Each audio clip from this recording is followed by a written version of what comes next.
కొన్ని విషయాలు ఆలోచించడానికి ఎంత దరిద్రంగా ఉంటుంది అంటే, ఇప్పుడు ఈ పాకిస్తాన్ లాంటి దేశాలను మీరు చూసారనుకోండి, కొన్ని వర్గాలు అంటే మనము మానవ జాతి అని మాట్లాడతాం కదా.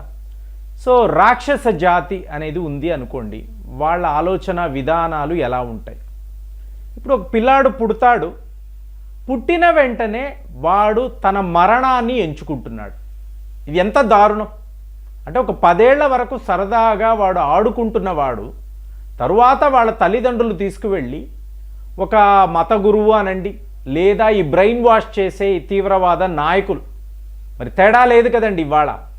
సో ఒక మదరసా అంటారు, అక్కడ ఒక ట్రైనింగ్ సెంటర్ అంటారు, తీసుకువెళ్ళి ఆ పిల్లాడిని వదిలేస్తారు.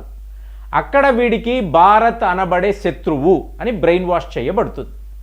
సో వాడు 10 ఏళ్ళు 11 ఏళ్లలోనే భారత్ను శత్రువు దేశముగా చూస్తాడు. చూసిన తరువాత వాడు ట్రైనింగ్ తీసుకుంటాడు, వాడికి ఆయుధాలు ఇవ్వబడతాయి, వాడు పీఓకే వస్తాడు. అక్కడ నుంచి కాశ్మీర్లోకి వచ్చి వాడి షెల్ఫ్ లైఫ్ 3 నెలలు మాత్రమే. అంటే ఒక్కొక్క పిల్లాడు 17-18 ఏళ్లలోనే మరణిస్తాడు. చెప్పడం ఏం చెప్తారు, నువ్వు స్వర్గానికి వెళతావు, అక్కడ ఒక అద్భుతమైన జీవితం ఉంటుంది. సో ఇవాళ వార్తలు ఏంటో చెప్పమంటారా, ముఖ్యంగా ఇండియన్ ఆర్మీని తీశారు అనుకోండి, మనం ఇవాళ సమ ఉచ్చి చూస్తున్నామండి. నేను పాకిస్తాన్ని శత్రువుగా చూడను, నా శత్రువు చైనా లేదా అమెరికా. సో వాళ్ళని ఎదుర్కోవడానికి, వాళ్ళను ఛాలెంజ్ చేయడానికి ఏం చెయ్యాలి, ఇది ఆలోచిస్తాను. సో ఇది ఇండియన్ ఆర్మీ యొక్క ఆలోచన విధానం. ఇక మనం ఇండియన్ ఎయిర్ ఫోర్స్ దాకా వెళ్ళక్కర్లేదండి.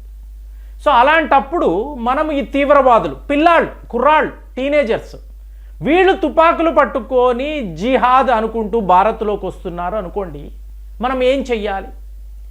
సో ఇవాళ మనం కనిపెట్టిన వ్యూహం ఏమిటి? Unknown gunmen. ఎన్నో వీడియోల్లో మాట్లాడాం. ఇవాళ చూడండి, అంటే నిన్న వచ్చిన వార్తలు, పహల్గామ్ అనబడే తీవ్రవాద దాడులు, దీనికోసమే ఆపరేషన్ సింధూర్ అని మాట్లాడాం. మరి పహల్గామ్ తీవ్రవాదులకు మనము కొన్ని ఫోటోలు చూస్తాము, వాళ్ళ హ్యాండిలర్స్ ఉంటారు, వాళ్లకు సపోర్ట్ చేసిన వాళ్ళు, వాళ్లకు ఆశ్రయం ఇచ్చిన వాళ్ళు, ఆహారం పెట్టిన వాళ్ళు, వీళ్ళందరూ ఉంటారు కదా. సో వీళ్ళందరూ తీవ్రవాదులే కదా. సో ఇప్పుడు వీళ్లను అన్నోన్ గన్మ్యాన్ టార్గెట్ చేశారు. అంటే పహల్గామ్ ప్రతీకారాన్ని భారత్ ఎలా తీర్చుకుంటుంది ప్రపంచము చూడాలి కదా. సో మా సైన్యము కాదు, మా రా ఏజెంట్లు కాదు, మా ఎన్ఐఏ కాదు, ఎవ్వరు కాదండి, జస్ట్ కొంతమంది కుర్రాళ్ళు బైకుల మీద వస్తారు, వీళ్ళు ఈ తీవ్రవాదులను లేపేసి వెళ్ళిపోతారు. అంటే పీఓకేలోకి రావడము పోవడము కోసరమే ఇది మనం ఇచ్చే మెసేజ్. సో నిన్న తాహీర్ హబీబ్ అనబడే ఒక తీవ్రవాది డైరెక్ట్గా పహల్గామ్ దాడుల్లో మీకు పాలు పంచుకునిన వాడు. వీడినే హబీబ్ ఖాన్ అని అంటారు, అలాగే ఇతను హబీబ్ ఆఫ్ఘానీ అంటారు. అంటే మిస్లీడ్ చేయడం. ఒక వ్యక్తికి ఇన్ని పేర్లు ఏంటండి, వాళ్ళ అమ్మా నాన్న ఒక పేరు పెట్టుంటారు కదా, మరి నీకేంట్రా ఇన్ని పేర్లు? సో ఎన్ని పేర్లు ఉన్నా నువ్వు పోవడము ఖాయమే కదా, స్వర్గానికి వెళతావు. అక్కడ ఈ పాకిస్తాన్ ఆర్మీకి సంబంధించిన ఎంతోమంది నాయకులు రెడీగా ఉన్నారు, పద పద పద, ఇక్కడ మనం అందరము కలిసిపోయాము, పళ్ళ రసము తాగుదాము, ఈ అప్సరసలతో నృత్యము చేద్దాం, ఇది వీళ్ళ ఆలోచన. ఎందుకు ఇలా చెప్తున్నానంటే, ఇమ్రాన్ ఖాన్ అనబడే ఒక అతి కీలకమైన lieutenant general, colonel Imran Khan అంటారు, వీడే ఈ పహల్గామ్ దాడుల యొక్క సూత్రధారి. అంటే ఇతనిని మీకు ఐఎస్ఐ వాళ్ళు, నువ్వు పాకిస్తాన్ ఆక్రమిత కాశ్మీర్ దాకా వెళ్ళు, ఈ యువకులను పీవేకోలోకి పంపించు, వీళ్ళు పహల్గామ్ వెళ్తారు, అక్కడ దాడులు చేస్తారు, కిరాతకంగా వీళ్ళు ప్రవర్తిస్తారు, మృగాలలా ఉంటారు, తరువాత మళ్ళీ వీళ్ళు పీఓకేలోకి వస్తారు, వీళ్ళు బతికుంటారా చనిపోతారా తరువాత, ఒకవేళ వీళ్ళు ఇక్కడికి వస్తే వీళ్ళని లేపేసే బాధ్యత నీదే. చూడండి, ఎటువంటి కనికరం అనేది ఉండదు. అలాంటిది ఇమ్రాన్ ఖాన్ అనేవాడు, వీడికి ఒక స్పెషల్ జాబ్ అప్పచెప్పారండి. ఎవరు? మీకు అసీం మునీర్, ఐఎస్ఐ వాళ్ళు. నువ్వు నేరుగా ఖైబర్ పాఖ్తూన్ఖ్వా వెళ్ళు, నీ డివిజన్తో వెళ్ళు, వెళ్ళి ఇక్కడ పలానా పలానా తాలిబాన్ నాయకులు ఉన్నారు, వీళ్ళను నువ్వు లేపేసేయి. ఇది వీళ్ళ ప్లాన్.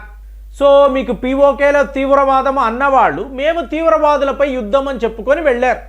కానీ అక్కడ ఎవరున్నారు? అన్నోన్ గన్మ్యాన్ రెడీగా ఉన్నారు. ఇవాళ యావత్ పాకిస్తాన్, బంగ్లాదేశ్ ఎక్కడైనా చూడండి, ఒక బైకు, ఇద్దరు యువకులు, వీళ్ళ చేతిలో ఆయుధాలు. వీళ్ళు ఎవరైతే భారత్కు వ్యతిరేకంగా పనిచేశారో వాళ్ళని లేపుకుంటూ పోతున్నారండి. ఇది ఎలా జరుగుతుంది, మిస్టరీ ఏమిటి, ఎన్నో డేటా, ఎంతో అనాలిసిస్ చేశాము, అస్సలు తెలియడం లేదు. ఇదంతా దుబాయ్ నుంచి మన రా ఏజెంట్లు చేస్తున్నారని చెప్పి స్పెక్యులేట్ చేస్తున్నారు. నేనేం మాట్లాడాను, ఇది రూమర్ అవ్వచ్చు, లేదా ఇందులో నిజాలు ఉండొచ్చు, కానీ ఆధారాలతో ఇవాళ కూడా ఏ ఒక దేశము ఈ అన్నోన్ గన్మెన్కి సంబంధించిన వివరాలను ఇవ్వలేకపోతున్నారు.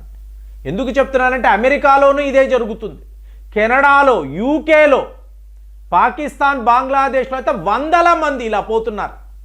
ఈ తీవ్రవాదులు అనేవాళ్ళు ఇవాళ సేఫ్గా లేరండి. ఇంటి నుంచి బయటికి రావాలి అంటే భయపడుతున్నారు. మీకు ఈ గ్రూపుల్లో మహిళలు కూడా ఉన్నారు. వాళ్ళు కూడా మరి ఏంటి ఇంత పెద్ద నెట్వర్క్ని భారత్ ఎలా చెయ్యగలిగింది? ఇది ఒక అద్భుతం.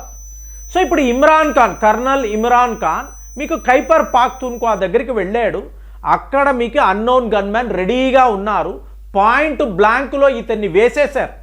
అంటే ఇతను కొంచెం రిలాక్స్ అవ్వాలి అనుకున్నాడు, ఒంటరిగా ఉండాలి అనుకున్నాడు, ఏదో ఆలోచించుకోవాలనుకున్నాడు. వాడు ఆలోచించే లోపలే మనం ఆలోచించేసాం. సో వెళ్ళిపోయాడు. ఇప్పుడు ఇమ్రాన్ ఖాన్ కూడా మీకు ఇలాగా మీకు స్వర్గ ప్రయాణం, మరి వీర స్వర్గము కదండి, స్వర్గ ప్రయాణము. ఈ పహల్గామ్ దాడులు చేసిన మరి వీళ్ళు రాక్షసులకు కూడా మీకు అక్కడ స్వర్గములో స్థానము ఇచ్చే పాకిస్తాన్ చాలా గొప్ప దేశము కదా. వీళ్ళందరూ ఇప్పుడు అక్కడ కలుస్తున్నారు. ఏంట్రా నువ్వు 18 ఏళ్ళే ఇప్పుడే ఇక్కడికి వచ్చేసావంటే నువ్వు మాత్రం ఏం సాధించావు? సో మరి ఇక్కడ అంతా కూడా చాలా బాగుంది అన్నారు కదా, ఏమీ లేదు కదా. అదే కదండి వీళ్ళ ట్రైనర్స్ చెప్తారు, నీకు అక్కడ జీవితం బాగుంటుంది. నేను ఒక వీడియోలో మాట్లాడాను, పొరపాటుగా ఒక విద్యార్థి, అయ్యా మీకు స్వర్గములో చాలా బాగుంటుంది అంటున్నారు కదా, మరి మీరు ఎందుకు వెళ్ళరు? సో ఇలాంటి ప్రశ్న వచ్చింది అనుకోండి, వెంటనే ఆ పిల్లాడిని వీళ్ళు లేపేస్తారండి. ఎందుకంటే రేపు వీడు రెబల్గా మారవచ్చు. మన ఐడియాలజీ భారత్ను శత్రుదేశముగా చూపించి మన పబ్బం గడుపుకోవడం, అంతే కదండి. వీళ్ళు రియల్గా యుద్ధాలు చేయలేరు. సో మనతో పోరాటాలు ఉండవు. పాకిస్తాన్లో అక్కడ సర్వైవ్ అవ్వాలంటే, వాళ్ళ వనరులు, వాళ్ళ వ్యాపారాన్ని కొల్లగొట్టాలంటే భారత్ అనబడే శత్రువుని టైం టు టైం చూపిస్తూనే ఉండాలి. కంటిన్యూస్గా వీళ్ళు ఈ పని చెయ్యాలి. కాబట్టే చిన్న పిల్లాడైనా వాడికి తుపాకీ ఇచ్చి అదిగో అక్కడ శత్రువులు. కానీ ఇండియన్ ఆర్మీ ఏమంటుంది, ఈ కుర్రాళ్లను హ్యాండిల్ చేయడానిక మేము ఇంతలాంటి ట్రైనింగ్ తీసుకున్నాం, వీళ్ళ మీద ఇలా కాల్పులు జరపడం ఏంటి, బాలేదు. కాబట్టి మా వాళ్ళు ఉన్నారు, వాళ్ళని చూసుకుంటారు. మా టార్గెట్ చైనా, అమెరికా. సో వాళ్లకు ధీటుగా, వాళ్ళ వద్ద ఉండే ఆయుధాలకు ధీటుగా మేము ఏం చెయ్యాలో ఆలోచిస్తున్నాము.